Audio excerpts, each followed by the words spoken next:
자녀들 중에 사춘기를 보내는 자녀가 집에 있으면 사실 집안 분위기가 종잡을 수가 없습니다. 그 아이들이 이 감정 기복이 높낮이가 심하기 때문에 방 안에 틀어박혀 있다가도 갑자기 밖에 나와서 웃고 즐거워하고 춤추고 노래 부르고 기뻐하다가 갑자기 어떤 일이 있으면 또 감정이 확 다운되기도 하고, 그래서 도대체 어디에 장단을 맞춰야 될지 모를 정도로 사춘기를 둔 아이들을 다루기가 쉽지 않습니다. 제가 최근에 어떤 목사님 가정을 만났는데, 그 가정은 자녀가 둘이 있고 사춘기가 다 지나서 자녀들이 지금 대학을 다니고 있었습니다. 제가 한번 물어봤습니다. 목사님네는 아이들 사춘기를 어떻게 보냈습니까? 물었더니 우리 집은 전혀 사춘기 걱정 없이 잘 지나갔습니다. 제가 비결이 궁금해서 비결을 물어봤습니다. 그랬더니 이분 말씀이 죽을 만큼 고생스러우면 사춘기가 쉽게 지나간다 그랬습니다. 아이들이 중고등학교 시절에 집이 너무 힘들었기 때문에 부모가 고생하는 걸 알고 고생하는 걸 보면 자기들이 사춘기에 치기를 부릴 만큼 여유롭지 않다는 걸 알기 때문에 쉽게 지나갔다 했습니다. 하루하루 그 가정이 끼니 걱정하고 살았기 때문에 그 끼니 걱정하는 부모에게 어떻게 투정 부리고 자기 감정을 다 드러낼 수 있었겠습니까?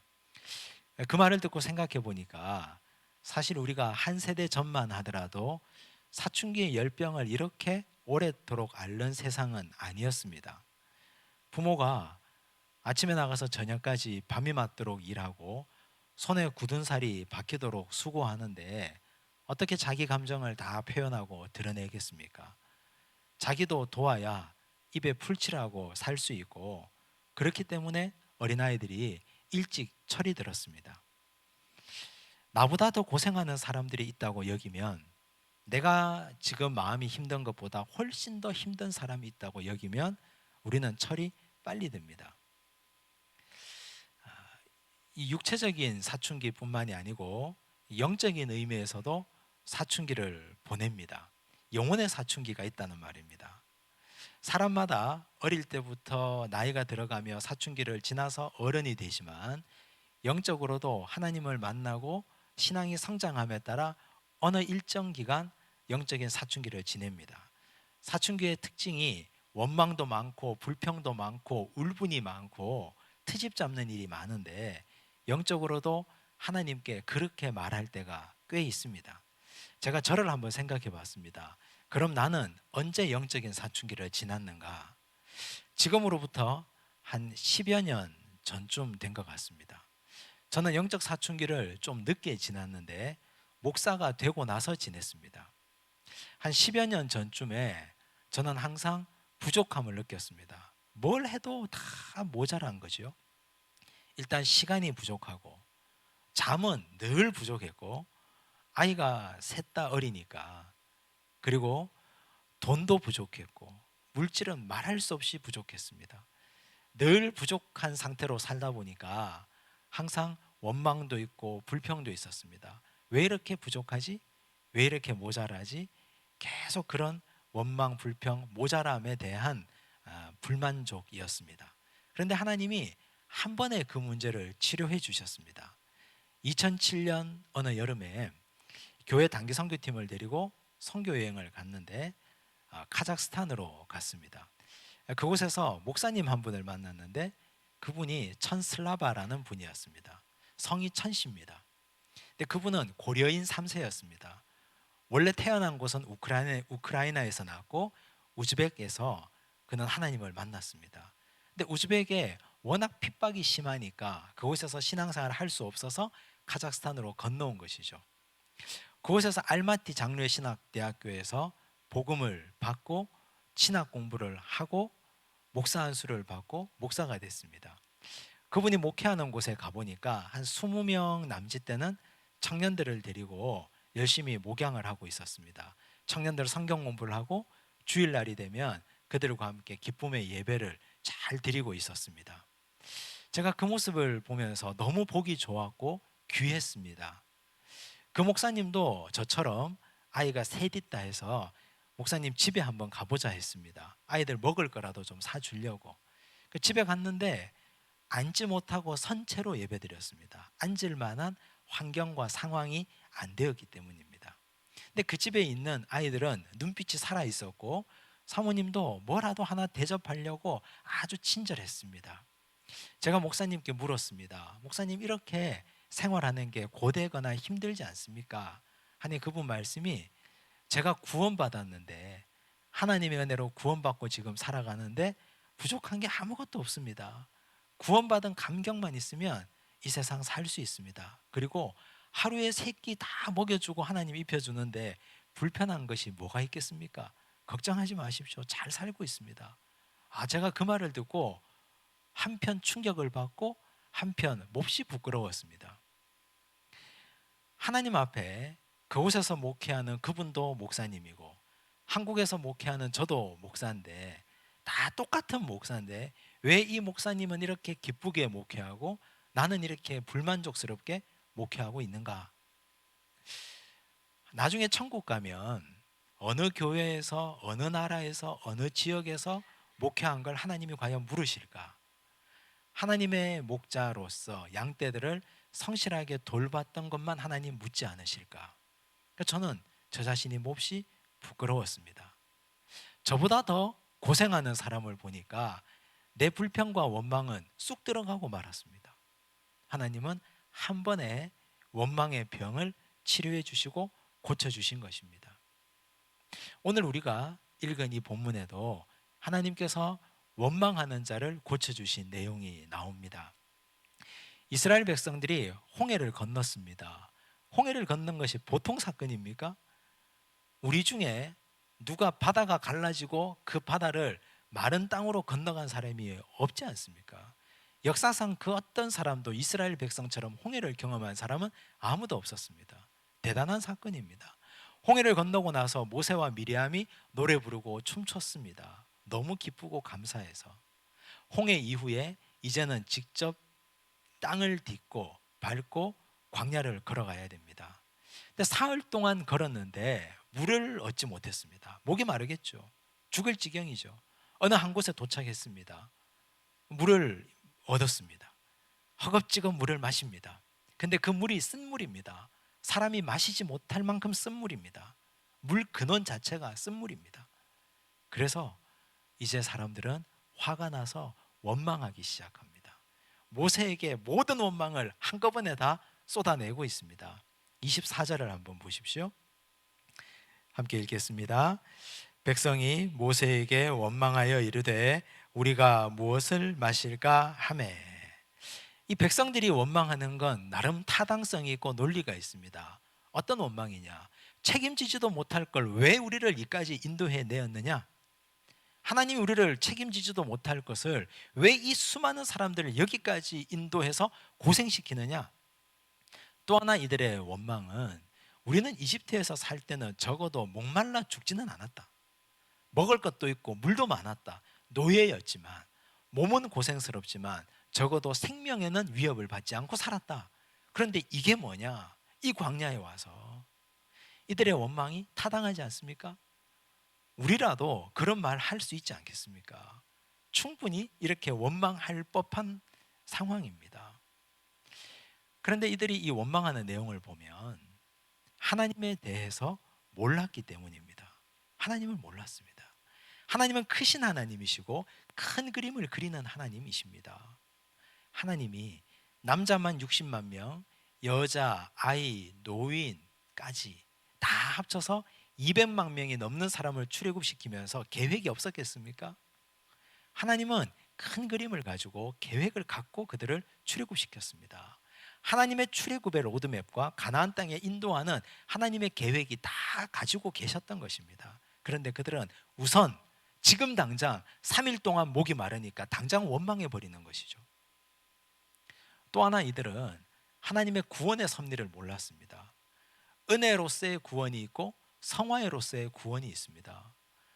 홍해는 은혜의 시간입니다. 내가 아무것도 하지 않았죠. 이스라엘 백성들이 한 것이 아무것도 없습니다. 그런데 홍해를 건넜습니다. 그 다음은 자기 발로 광야를 걸어가야 됩니다. 성화의 시간입니다. 은혜에만 머물러 있으려 하고 성화를 향해서는 한 걸음도 나아가려 하지 않기 때문에 그들은 원망이 생깁니다. 이제 좀 가서 너희 발로 땅을 한번 밟아봐 하니까 그때부터 불평하고 원망하는 것입니다.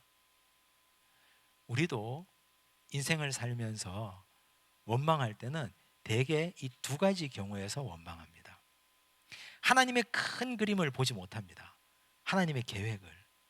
하나님이 우리 인생을 이 땅에 태어나게 하셨습니다. 그러면 하나님이 책임지십니다. 하나님이 우리 인생을 내가 볼 때는 좀 못난 모양으로 만들어 놓으셨는데, 그런데 이렇게 만들어 놓은 이유가 있습니다. 그걸 깨달아야 됩니다. 하나님의 큰 그림. 하나님이 나를 어떤 회사에 보내셨고 하나님이 나에게 이런 사업을 하게 하셨다면 하나님의 그림이 있습니다. 하나님의 계획이 있습니다.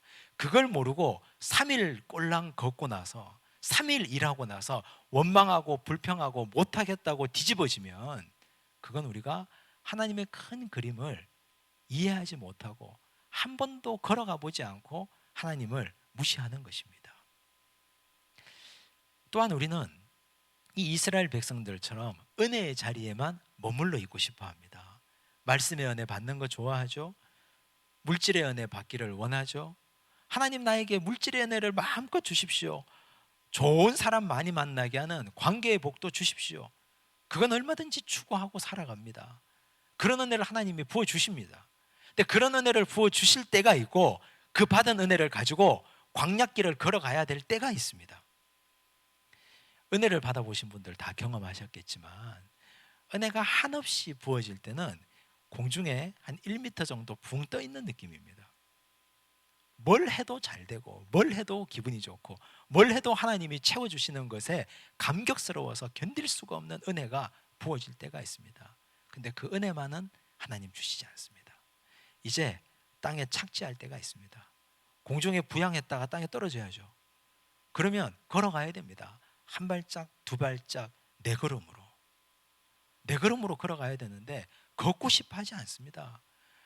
은혜의 우산 가운데에만 머물러 있고 싶어 합니다. 하나님이 등 떠밀어 가지고 좀 나가라 하는데 한두 걸음 걷다가 원망하고 나자빠집니다. 씨앗을 심으면 은혜의 단비가 내리고 씨앗이 자라서 제법 보기 좋게 됩니다. 그런데 은혜의 단비만 가지고는 그 씨앗이 나중에 열매를 맺지 못합니다. 한여름에 떼약볕도 맞아야 되고 비바람도 견뎌야 되고 홍수도 견디고 태풍도 견뎌야 됩니다. 그래야 가을에 열매 맺을 수 있습니다. 우리 인생에 은혜만 있어 가지고는 그 허약한 체질로 이 세상 살 수가 없습니다. 하나님께서 우리에게 은혜의 시간, 성화의 시간을 주신다는 걸 기억하셔야 됩니다. 그러면 하나님이 오늘 이 본문에 나오는 이스라엘 백성들의 원망을 어떻게 치료하셨느냐, 어떻게 해결하셨느냐, 25절 말씀을 보겠습니다. 25절 상반절입니다. 함께 읽겠습니다. 모세가 여호와께 부르짖었더니 여호와께서 그에게 한 나무를 가리키시니 그가 물에 던지니 물이 달게 되었더라. 하나님이 모세에게 말씀하셨습니다. 저기 나무가 하나 있는데 이 나무를 가져다가 물에 넣어라. 해결될 것이다. 모세가 나무를 가져다가 물에 던졌습니다. 그러니 진짜 물이 달게 됐습니다. 그 쓴 물이 달게 됐습니다. 백성들이 야단이 났겠죠. 가서 마시고 해결이 됐습니다. 그 옛날 이스라엘 백성들은 하나님이 나무를 던지셔서 문제를 해결해 주셨는데 오늘 원망과 불평으로 점철된 인생을 살아가는 우리는 하나님께서 어떻게 치료해 주셨느냐? 우리 인생에도 하나님께서 나무 하나를 던져주셨습니다. 그 나무는 바로 십자가입니다. 그 십자가에 예수 그리스도가 달려 계십니다. 예수 그리스도가 달려 계신 십자가라는 나무가 내 인생에 들어오고 나서 내 인생은 달라졌습니다. 항상 원망하고 항상 불평하고 입만 떼면 원망과 불평이었던 우리 인생이 예수를 만나고 나니까 그 원망이 사라졌습니다. 왜냐하면 내가 고생한 것과는 비교할 수 없는 고생을 그분이 하셨기 때문입니다. 역사상 그 어떤 분보다 그분은 가장 높은 곳에서 이 땅에 내려오셨습니다. 하늘 보자 버리시고 말 구위에 오셨으니까. 역사상 어떤 분보다 그분은 가장 수고로운 고생의 시간을 이 땅에서 보내야만 했습니다. 예수님의 피 흘림을 생각하면 내 이마에 흐르는 땀 정도는 아무것도 아닙니다. 예수님이 조롱당하고, 예수님이 멸시당하고, 예수님이 욕보임을 당하고, 침뱉음을 당하고, 옷벗기움을 당한 걸 보면, 그럼 내가 멸시당하고 내가 사람들에게 한두 마디 듣고 무시당하는 것, 그거 견딜 수 있습니다. 예수님의 몸이 십자가에 달려서 찢겨나가고 뜯겨나가고 살점이 떨어져 나가는 것, 그걸 내가 경험하고 나니까, 그 주님을 만나고 나니까 내 육체의 고됨과 고통 정도는 견딜 수 있게 됐습니다. 사춘기 아이들이 부모의 손에 박힌 굳은 살을 보고 칭얼댈 수 없던 것처럼, 철없는 한 목회자가 그 선교지에서 그 험한 일을 감당하며 일하는 목회자를 보고 철든 것처럼, 오늘 우리도 우리 인생에 갑자기 밀려 들어온 나무 한 그루, 그 십자가 나무에 달려 계신 예수님을 보며 우리는 철이 듭니다. 원망하지 않습니다. 불평이 사라집니다. 이것이 우리 주님께서, 하나님께서 우리 인생의 원망과 불평을 치료하시는 방법입니다. 원망하는 인생은 항상 쓴물만 내뱉습니다. 마음의 분노로 가득 차 있고 입만 열면 원망이고 불평이면, 그럼 우리가 마시는 물도 쓴물이고 내가 먹는 밥이 달지 않습니다. 심지어는 호흡하는 공기조차도 쓸 것입니다. 그런데 그렇게 쓰디쓴 인생을 살아가는 우리 인생의 한가운데 예수께서 들어오셨습니다. 하나님이 나무 한 그루를 던지셨습니다. 그 주님께서 들어오고 난 이후부터는 내 인생이 달게 되었습니다. 달달한 인생이 됐습니다. 감사하는 인생이 되고, 찬양하게 되고, 나누게 되고, 내가 수고하는 것 아무것도 아니라고 여기게 되고, 오히려 사람들을 섬기는 인생이 된 것입니다. 이것이 하나님이 우리를 치료하신 놀라운 치료의 방법이고 치료의 손길입니다. 26절 하반절 끝을 보십시오. 이렇게 말씀하십니다. 나는 너희를 치료하는 여호와임이라. 왜 하나님이 치료하는 여호와라고 말씀하셨을까? 원망이 병이기 때문입니다. 원망은 고질병입니다. 선천성 원망 증후군, 뭐 이렇게 이름을 붙일 수 있는 굉장한 질병입니다.